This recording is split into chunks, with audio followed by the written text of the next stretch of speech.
And we here, another episode, another night, live from Houston, Texas. Now, y'all, we didn't have some interviews come through here, but so far as trial and error, we got a different narrative tonight, man. We got the man with the plan and trial and error, my guy, my nigga D. What's going on, G? What it do? Oh man, look here, boy. You know it's been long overdue since we dropped trial and error, so you know this was coming. This wasn't too far away, man. So check it. For anybody that don't know you, bro, not following you, what side of town you from? Where you from? What neighborhood you represent? Inform the people on your background, like so far as where you come from.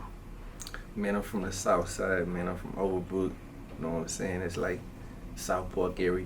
Right, like southeast. Yes, sir. Okay. You know what I'm saying? Belford and Macau. You know what I'm saying? That's where I'm from. But on the cool, man, I'd have been all over this motherfucker. Yeah. So like, far as the city is concerned. Man, I'm talking about, man, I stayed in the south side, went to school, niggas home. Yeah. Nigga A-Leaf, nigga Pasadena. Right. Down there by Pearland, up here. So you been, so did you move around when you was growing up, bro? Did you move around a lot? Yeah, I did, man. You know, like I said, I'm from the south side. That's why I was there for most of my life as a young kid. Right. You know what I'm saying? Switching schools and they got a little trouble. You Right. know. So, you know, I shot the A-Leaf. My auntie was staying at A-Leaf. I was still staying on the southeast side, you know what I'm saying, Overbrook. Right. My auntie was staying at A-Leaf. Right. You know, I was getting in trouble in school, so my mama shot me over there to Betty Best Elementary. No shit. Went over there. But then she got a job at a school at Acres Home, you know, working in the office and shit. So Right. shit, she wanted me to come up there with her. So shit, I'm living on the south side, going to school on the north side. Right. You know what I'm saying? Like, I mean, but I'm saying, with all that movement, do you feel like that gave room for like dysfunctionalism, like to be dysfunctional, or it wasn't that bad? Nah, it wasn't that bad. I don't think it was dysfunctional shit. I like that I got to experience, you know, like different sides of the ace. Right. You feel what I'm saying? Like I said, that was in the 90s, kids. So you talking about, Right. like I say, north side, south side shit.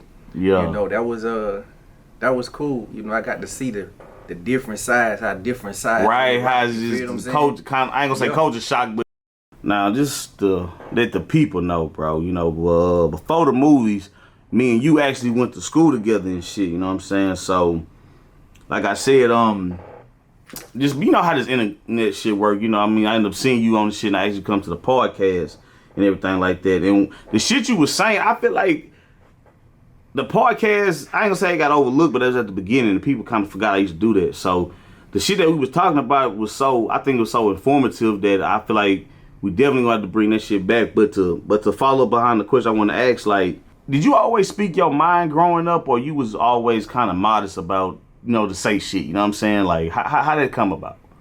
Man, I always been that way, bro. I'ma always say what's on my mind, bro. I think that's it.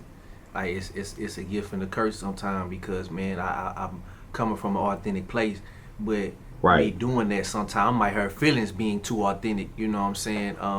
But man, I always been since I was a kid, bro. I'm gonna say how I feel, bro. Yeah, Just tell you how it is. But I think that shit important because I think a lot of the world is sensitive now, bro. Exactly. You know what I'm saying? So when people do speak shit, they don't be feeling it because it's like, damn, you ain't supposed to say that shit. But it's like, goddamn, like that's the whole purpose of being, you know, having an opportunity to speak. And speaking of that, that's why what I just said, man.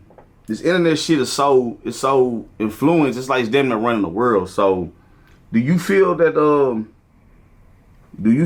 technology is the only outlet that we have nowadays to vent out and do the shit that we gotta talk about? Man, to be honest, I think that might be the wrong place to vent out. I mean, you know, it just depends. Right. I think it depends on the situation. But I feel like if somebody got a real life situation, maybe, you know what I'm saying, maybe you have a tight-knit following or a tight-knit group of people that you follow you that give you that support. But man, I feel like if you really got something serious going on, I think like you need to like vent that to somebody you know personally instead of venting out to the world, because everybody, like you say, everybody gonna run different ways, take it different ways. Right. You feel what I'm saying? You know, some people might clown you, some people might really feel you. You feel what I'm saying? Right. Some people, you know what I'm saying, might not give a damn. You Right. I feel like if you're going to vent something out and really get something off your chest, you know, me personally, like I said, I wouldn't do it on the gram. I really feel like even with technology, that could be a gift and a curse, because I can see the aspects of technology, but man, shit, this social media got a lot of people mental health messed up. Yeah, right. You feel what I'm saying? And you know because what? they doing that, venting out and not getting the right response they want, and that's just driving them deep in the hole. Right, into the more of the emotion that they was already in. But you know what? Speaking of that note, bro, I want to go ahead and top it off, and I always do. I always give flowers. And speaking of that, to go back to what you say, bro, when we was on the ground, because I used to actually, I ain't gonna say I vented out, but I was doing this shit called Live from the Porch, and I used to just talk shit on the porch, because, you know, like I said, I was kind of like, I ain't gonna say shy, but I really talk a lot when I grew up. So when I got old, I started talking, and bro, you reached out to me on one of the posts on the DM and shit. So I was like, that's some real shit. So I want to give your flowers, even being real enough to giving me the acknowledgement of that you seen what I was saying and you felt it, you know what I'm saying? Because a lot of people don't do that shit. So I want to salute to you that, bro. You don't know how much that meant, bro. It meant what it meant. So we definitely got to give that where it's due. So check this out. So we gonna get to this movies, man. You know what I'm saying? So people didn't know, before you was Jay from Trial and Error, you was actually in Mean City, my guy. City. You know what I'm saying? And like I say, I asked you to do it because, like I say, I feel like, you know, we need to get home-based people. I didn't have to really reach out to who was hot. I just reached out to who I knew. So let me ask you this, man. So when I asked you to do it, was it one of them kind of like nervous things, like, damn, I don't know how to approach this shit, or was it one of them like, fuck it, like, it was like kind of like no effort, you just did this part because, you know, you had the part. I actually had like 2-3 scenes. So how did you feel of doing it? Like, you know what I'm saying? I was excited, bro. You asked me to be a part of that, bro. I was excited. Like, I say, man, I know I told you, bro. I like. I ain't gonna say I thought I was gonna be no actor growing up, but right. I mean, shit, it's something that I like watching people do as a kid. You know, you watching shit. You know, we had some good shit in the '90s, Martin and right. Will and all them. You know, they acting. So shit, when you asked me to do it, man, I thought it was a cool opportunity. You know, I was ready to do it. I was eager. No, for real, like an egg dot. Like I said, after all these years, man, I would have never thought, like, damn, I done got D on the screen. So like I say, bro, that's every time somebody I actually get on the screen do it, bro, it's always been a blessing to me in some way. But speaking of that, man, it's crazy because I did the premiere like June, maybe the 21st of last year, 2020. You know what I'm saying? And right after the premiere, you came over the very next day, bro. The very next day, because you didn't make the premiere. And, bro, we was actually chopping it about a project that you had going on, man. So, I had to bring it up. I want you to tell the people, like, about the project that we had in writing. I think it was, right. Systemic. There you go. Okay. Yeah, that was like the time when all the little racism stuff was going on. And I had thought about this like a while back.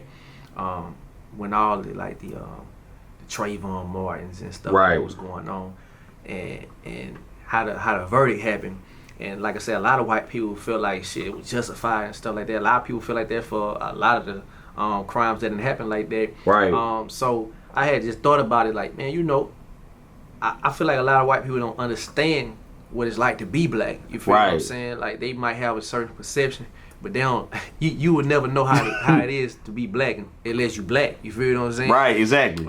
So with that project, I had just thought about like having like a split screen and showing like the daily routine of a white person and a black person. They both going out doing the same thing. I think we were supposed to be doing like an interview or something. Yeah, some shit. Yeah, yeah. This is gonna show the day from a white person's perspective and a black person's perspective. You know, it was gonna be like, I think we said no sound, maybe like a poem or something in the back, beat something. Yeah. No, cause look, bro, cause I ain't gonna lie, when you like I said, go back to earlier, I already knew your mind was open. You was conscious about you was like cautious. What the fuck word? I don't know, nigga. I'm trying to look my bad job. I'm trying to use big words and shit, but no, I knew you was aware. There you go. I knew you was aware of shit. You know what I'm saying? So I was like, damn. So when you came with that concept, bro, I was like, nah, that's really some different shit. And I think under Sacrifice for Self, that's definitely what we trying to bring out, bro. Because that's some, like I say, I think creativity is inspiring. You know what I mean? I don't discriminate against no ideas, and I believe that's something that we still gonna do. So I had to throw that out there because, like I say, that was actually a hell of a project that I feel like would actually be necessary. I think the shit can last forever. You know what I'm saying? It ain't just no one time frame. This shit can last forever, bro. Most definitely. You know what I'm saying? That can always be a topic. Like you say, years to come, man. I feel like shit, even if it's no more racism in the world, you can always play that just to give a different perspective of different sides, you know what I'm saying? Of how life might be for another, group of people. Yeah, so you can actually like live in that world for the moment, you know what I mean? Exactly. Well, that's what I say. That's some live shit we gonna have coming, y'all. So y'all stay tuned. So now, bro, the highlight of it, man, trial and error, dog. You know what I'm saying? Me and you, that's the crazy thing. So let me back up on that. So speaking of the project you had, we was in the process of making that, but I also had a project I want to touch on with the ladies. So people that don't know, we originally made Trial and Error show, and you was actually, I think we did the first 2 scenes in one day. Like the first episode, you did your part first, and then we was waiting to find the female, and then we found Miss J, bro. So you know what I'm saying? So let me go into the character a little bit. So your character Jay, he's I can say he's freshly married, like 1 year in the game, you know what I'm saying? He got a wife, but he also finds another girl on the side, which is LaRonda. You know what I mean? So y'all get to messing around, and she find out you got a wife, and she cut it off, and she fucked around and ended up working for y'all. Like, I feel like that's a crazy ass scenario, but bro, personally, have you ever been in something like similar to that, like in the sense of like you tried to get away from something, but they bumped into one female you messed with bumped to another? Had that ever happened to you in real life? I ain't. Man. Oh, damn.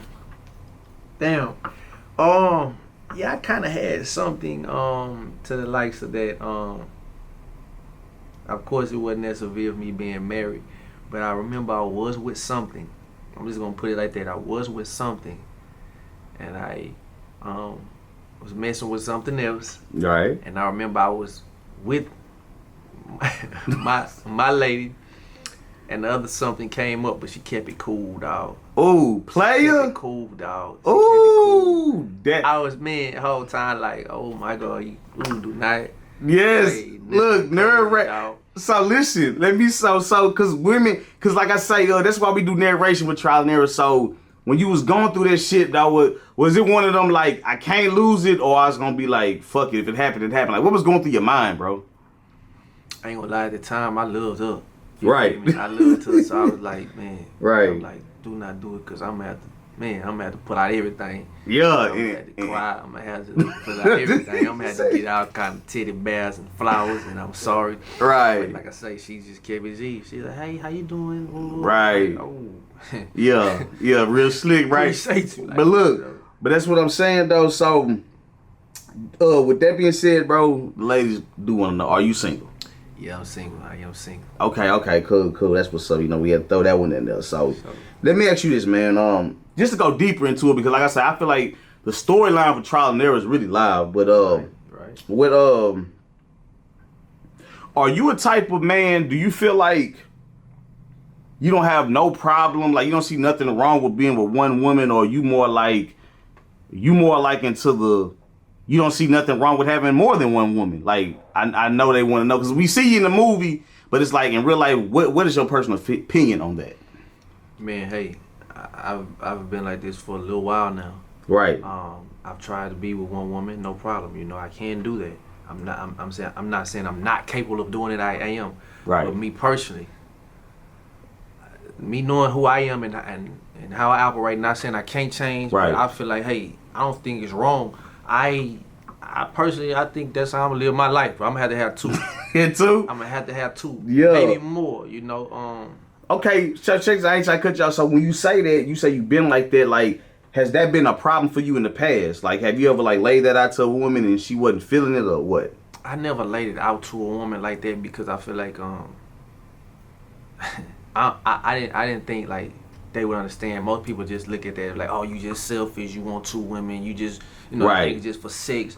Like, nah, I really want a family. Like, I really want a group of You know what I'm saying? Hey, Like I want to be a family. Like you know what I'm matter saying? of fact, I think you mentioned it. What was the book you said you read? I read a book called The Way of the Superior Man, and he had used an example in the book how most older men are drawn to like younger women's energy. Right. And not on no or kiddies like young like that. You know what I'm saying? Like, you know, like basically he used that example to say not even just young, like most people or most men are attracted to different energies. Like, Different you know what I'm energies, saying? right. Different energies. So, you know, you might be with this woman and love this woman for you love her. You feel what I'm saying? With all your heart. Right. But like I say, you go downstairs and you flirt with the male lady downstairs, right? You're gonna have in your mind you might want to do something with that male lady or do something to her. Or, you know, right. you might just like how she is, just want to be around her a lot. Yeah, like to say energy. I mean, energy can mean what? Like conversation, the look. You know, anything that gives off energy. Exactly. But then see, I look on the flip side, like, okay, my woman will think I'm cheating, you know. But I feel like why live in that? You know what I'm saying? Like, why live in that box where I'm tied to one woman? Like, I'm supposed to be free and live fruitful. Right. You feel what I'm saying? I think Nick spoke on that shit too. And in my personal opinion, man, I think like I think we gotta stop doing everything America tell us to do. Exactly. You know what I mean? I feel like I don't see nothing wrong with having one woman, but then again, I don't see nothing wrong with having more than one woman also. So I see it on both ways, but you know, America is always programmed to do something. So that leads to my second question, or the other part of that question. Do you feel like women feel the same way? So, you know, and that's the thing. Some do, you know, because there's a lot of women who agree, like, you know what? I want two men, or I want a girlfriend and a boyfriend. Right. You know, and I don't want to knock nobody who's a one woman man. Right. One woman man. You know, a man who you know wants to be with one woman. You right. know, that's great because you're gonna have women who only wants one man. They right. And they want their man to be just with them. No problem. Right. I'm just speaking for me personally. Like I say, I done it. No problem. But I think, you know, like, I just know what kind of person I am. You know what I'm saying? And that's the biggest part. What you say, you know who you are, bro. And I feel like that's that's the biggest thing we gotta know as people. Right. Motherfuckers do not know who they are, and they try. It's like they do everything they see everybody else do, right? And that's why shit don't be going, go right for them. You know what I'm saying? So I feel like that too. So you know what I'm saying? I actually that was a live response, man. I feel that, man. So back to Trial and Error, man. So like I said, you actually was the first person to ever do Trial and Error. We did the part that you did from episode 1 didn't make the movie because I gave somebody the opportunity to write it, so we switched it up. So right. Just to get into it, but to go back to the first episode, one of the first scenes you did was a sex scene, was Miss right. J. So with that scene, bro, like I say, nobody knew nobody. I think that's what made Trial and Error so crazy. Nobody knew nobody. So how did you feel about coming, like, where she staying? Like, did you feel like she wasn't gonna feel it? Like, what was going through your mind when you had the sex scene with her?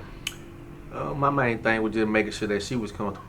I mean, right. Like I said, I'm comfortable. I'm ready to come do the job. You feel what I'm saying? Right. So as long as you comfortable, let me know your comfort level, and I'm gonna follow you. You know, like I said, that was my first time meeting. She was real cool and professional, and shit, we it was good. Hey, and Kiki the same way, bro. But they both had good feedback. Everybody treat me with respect. You know, even when me and D had to do the kissing scenes, he was like, tell me what's comfortable for you. Most definitely. Is it okay if I do this, do that? And so I was like, okay. And shout out to D, man. Like I said, that's my guy. How did you feel? Like, what did you feel about working with somebody on like a sexual note? Like for meeting the first time? It did not bother me at all. At all? I knew it was acting. I know that's not who I am as a person. Right. You know, but it's acting. And when it comes to acting, you gotta... And that was my biggest thing about the women. We don't want them to feel uncomfortable, especially when it's a male all cast, you know what I'm saying? So I was like, because when I was looking, I was like, damn, like, I wonder how this, you know what I'm saying, how this chemistry gonna go, like, for the longevity of it, because we had so much to do with the movie. So let me ask you this, man, outside the movie, it's like, I'm asking you personally, and just how you think of the actors. Do you think them sex scenes, they leave a lane for it to become something for real in real life? I mean, it depends on the individuals. You know what I'm saying? It depends on the individuals, but you know, I mean, shit, you can't get, you know, real steamy, you know, in the sex scene, right, man, right, get live, you feel me, and you know, like, man, I like that energy, you feel me, man. Look, speaking of steamy, bro, the one you did with you and Kiki on another note. Now that one, Hey, on the cool people, I was being nice when it came to the editing. Like that was very steamy too. And then you had the friend. My shout out to Tay Tay. She was doing it too. So like, and that's another one. Just to rewind back. So, have any one of your girls in the past friend ever try to come at you? Because that was a situation you dealt with in trial and error. So on the flip note, have you ever dealt with that also in real life? No, I don't think I ever deal with that. But I wouldn't even let it happen, man. Yeah, I know. Ain't nobody try to. I don't think they ever try to come at me like that, baby. You my gal partner, man. Yeah, that's kind of like that's the thing, like on some suicide, like bro. I ain't gonna do it. Man, look, man. At the end of the day, man, when people get mad, people gonna say shit like it's just best for you to, you know what I'm saying? Right. But for the most part, bro, them six, I acknowledge all y'all, man. I think everybody did good. And we gonna keep that going for shit show, man. It ain't nothing wrong with that. So nah, we had a hell of a scenes. Yeah. Double of them, but shit, like you said, that one. Yeah, I ain't gonna lie, bro. You got a hot foe. You know what I'm saying? And then I know they did, cause my biggest thing to them for the women was like, damn, how did y'all people think about it? Cause I know as a man it looked regular, but as for a woman, it's always damn. You know what I mean? So it take courage for all y'all to do it. But speaking of just in that nature, bro, do you have kids? I do. Okay. Have they seen the movie? They don't. Nah, they ain't really seen the movie. She tapped in on a few previews, but because I know it's gonna get a little spicy, yeah, I try not to let her watch it. Because you don't get to ask them questions and all that. You know what I'm saying? Nah, but it's all good. You definitely gotta keep it G. Dog. I respect that, man. So let me go to this too, man. Through the movie, we seen 369 on your clothing through the whole movie, man. Like. And for the people that don't know, I know they probably like, what the fuck? I ain't never seen that. But I know with the different appeal you had, because you even had it on the gym suit. You know what I'm saying? So while we here, man, explain to the people, what is 369 and what does it actually stand for? Like, what is it? Right. 369 is my brand. 369 with my brand is representing, what I'm representing with 369 is I want to just let everybody know that that you are God. You feel what I'm saying? That's basically what it is. This world, this universe is created and it's connected by a God like whatever God you believe in, some kind of higher power. Right, higher power. Right. It's controlled and governed by some higher power, and that you have that energy inside of you. Everybody has some God-like power inside of you. Everybody is a God. You feel what I'm saying? A God is someone who creates their universe. We have the ability to create our universe and create our realities with our thoughts. You feel what I'm saying? So what 369 means to me is that everybody's individual and everybody is a God. Right. You can unlock those God-like powers and create your universe and create your reality. If you tap in, you have to just do some construction and do some work. That's why I got that eye on there, because it's like you have to go in and fix what's wrong with you. Right. And maybe nothing is wrong with you. You feel what I'm saying? Right. But you go in, you tap in just to elevate and vibrate at a high frequency. And there you go right there, man. I also want, and I'm glad you said that, because you put me on that, man. I think I said vibe, but you was like, the real word is vibration. It's like I say science. That's how I look at life. It's a science. What you get out is what you. It's like all like I really believe that as I'm getting older and shit. But to even come up with that concept, bro, was that something like that was always been in your head, or that was something you read in a book? Like, how did you even come with that, bro? That's some deep shit, man. Man, this what I started getting this idea, man. I just watched a lot of stuff, man. As a young kid, I just like learning shit, like knowing shit. So I watch different shit, like documentaries and shit. Right. One night I was watching this Nikola Tesla documentary on Netflix. Okay. You know what I'm saying? And they were saying how this man was a genius. Right. And they were saying like how he came out with these inventions that we're using now, Wi-Fi, remote controls, all this shit back in the 1900s. You feel what I'm saying? And I just got to thinking like, damn, like I want like. Yeah. You have people like, they say like Einstein and this guy and you need to use it on a guy like Thomas Edison. Like how these men like come up with this, like how they genius. But right. Like I say, once I started diving, I kind of, went down the rabbit hole a little bit.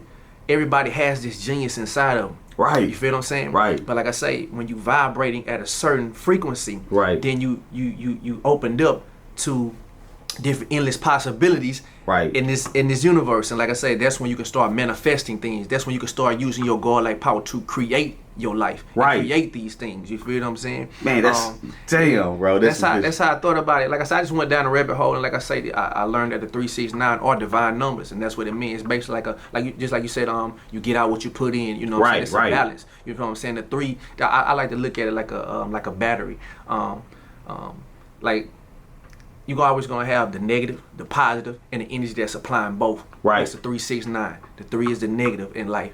The 6 supposed to be the positive, and the 9 is what's supplying all of those. You know what I'm saying? Yeah. Both of those terminals, both of those sides. You know, that's what it is. What life is basically, man. You know what I'm saying? It's the good and the bad, and you learning to balance that. Man. You feel what I'm saying? Man, I think, you know what, bro, just acknowledge you again, man. Like, I feel like as black men, we don't think that deep, bro, and we don't we be in a box 9 times out of 10. You know what I mean? That's why I'm ready to branch off to other stuff, because I know if anybody watch anything on the Sacrifice for Self, it's always a lot of hood shit going on. But that is something that's really going on in the world. But also the angle you're coming at, that's for the young brains to start clicking in, man. That's why I say shout out to Nip, man, because I think Nip opened up a lot of shit, like when he was like, for example, he spoke on this book called Who Sat by the Spook That Sat by the front by the door. I already been on the movie. I was watching the movie back in the day. You know what I'm saying? But they say it takes certain people to say, and I feel like you are one of them, bro. It take a guy like you to speak on shit like that to influence other people, dog. So once again, I'm giving flowers again, man, for being the individual, man. You know what I'm saying? So let me ask you another question. With being on that journey, does that have a lot to do with eating? Like, are you vegan, or how does that go? Like, does eating clean and shit has something to do with all that? The time that, you know what I'm saying, I kind of was diving into all that shit, I was doing my vegan shit. And the only reason I went vegan was because, man, I knew I was eating bad, bro. Right. I was driving trucks, and I come home and make like basically the same meals. I had a whole bunch of ground meat and shit in my refrigerator, and I'd be consuming a lot of meat. And I just knew I'm like, bro, I gotta clean myself out. Like I said, I like to use the analogy like of a garbage disposal. You know, if you just putting a whole bunch of shit in your garbage disposal and you ain't never cleaning it out, man, that shit gonna break. You feel what I'm saying? So I'm like, man, let me just clean my shit out. And with that, man, I really believe that, like, when you change your eating habits, man, like you know what I'm saying, you start to like focus and tap into yourself more, because you have, I don't want to get too technical, but like you have like receptors from in your gut and your mind. You feel me? You know how people say, man, I got that gut feeling. Right. If you have a lot of shit in your gut, it's but blocking those senses. That's why so you're not really thinking right. You feel what I'm saying? You're not really you're not really you can't really operate and vibrate high to receive, like I always say, those, you know what I'm saying, that power to manifest. Right. You know what I'm saying? Because you vibrating, you operating at a low frequency. Right, man. And you know what? And I'm gonna take time to shout out to Siraj, because he's on the same shit too, man. That's why he got this the stones around his neck. So he was that's why I made him explain it in the movie. So I feel like all that shit is perfect, bro. Like, I think that's a whole nother angle that as blacks that we need to hear and see. Now, to go back, so on top of you having the 369 clothing in the movie, you was also working out in the movie. So by you being a fit guy, like, are you really into fitness, or that was just something you did for the movie?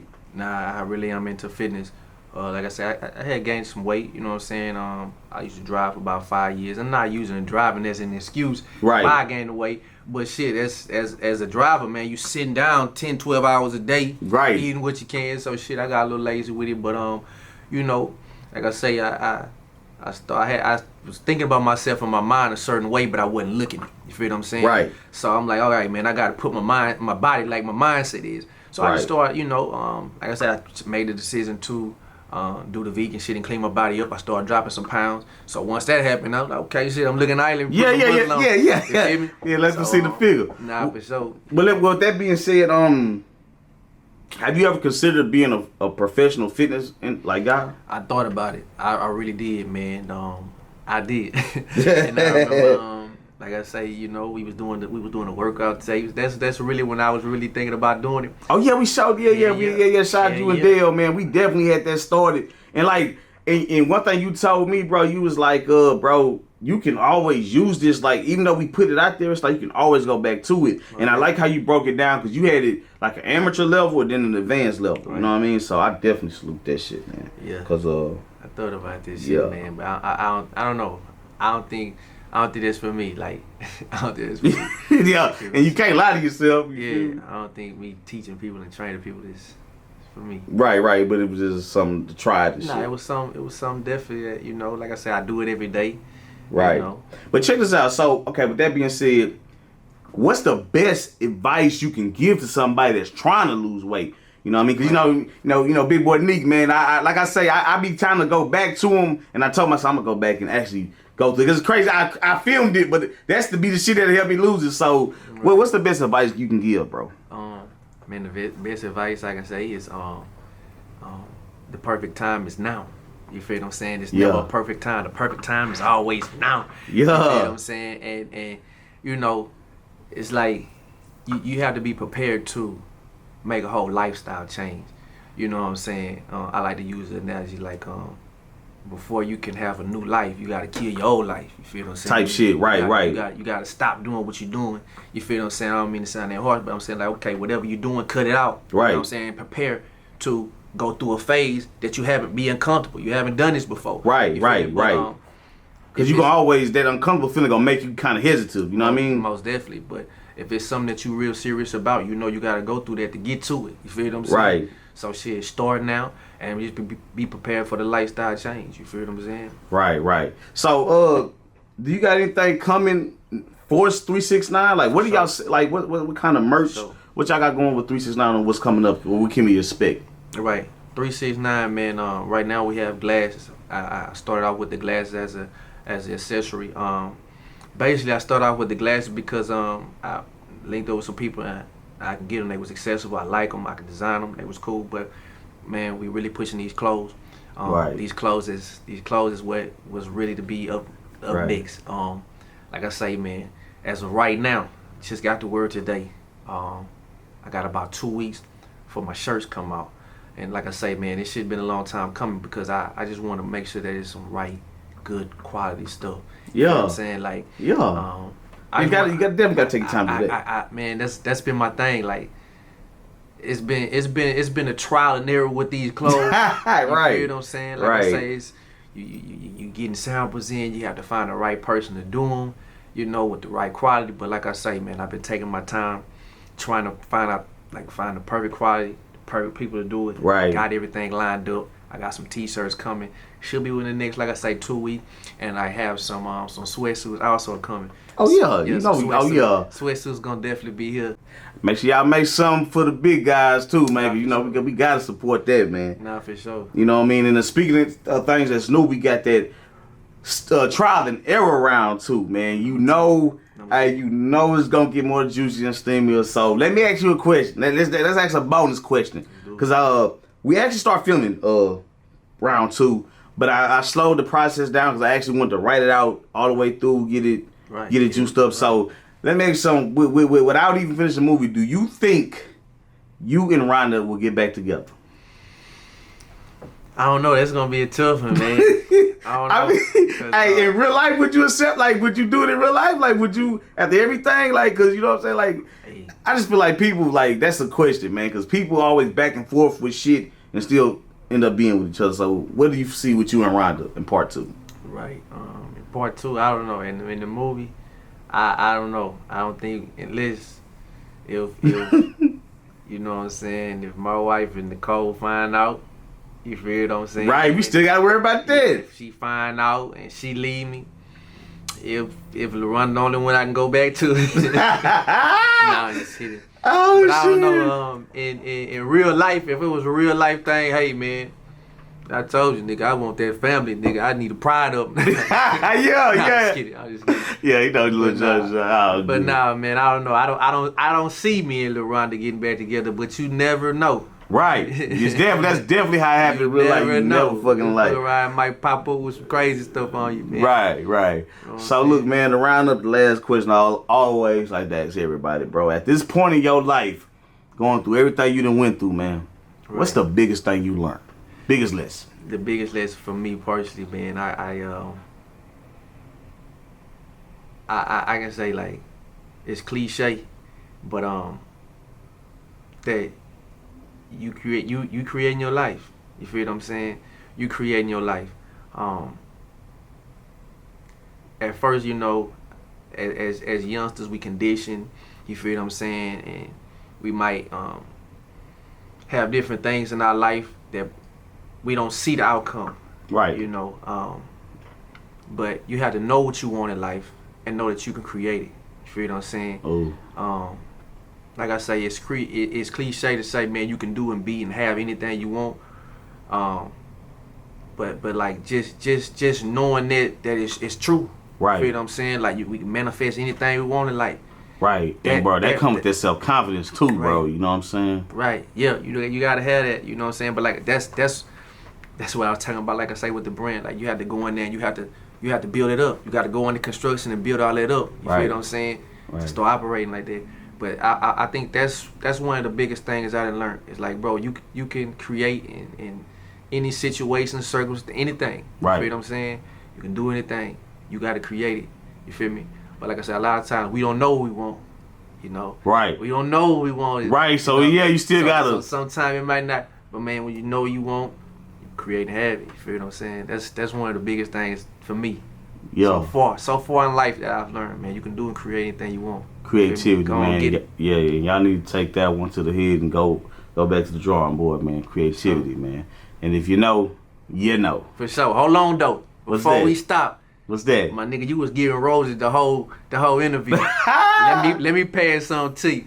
You know what I'm saying, bro? Oh, Like man. I say, I didn't jokingly probably said this before, but like I say, bro, you really like to screw with this movie shit, bro. A lot of people probably had aspirations to do this, Right. But maybe didn't know how. Right. But like I say, man, I know you been on the movies for a minute, dog. Right, Nigga, bro. somehow, some way, you done pulled it Man. together, learned how to do it, and the thing is, like you say, you bringing people along with you. Like you say, you bringing some local people along with you. Like I say, as a screw, and you building something big, bro. So shit, I just want to congratulate you on everything Oh, you man. got. Appreciate you for having me a part of it. Hey, man, You feel look, what I'm man. saying? Hey, you don't Hey, even- bro, more you blessings and more movies to come. Hey, You man, know what I'm and saying? I sincerely say that, bro. I appreciate that because So it's that- like it take courage and it take I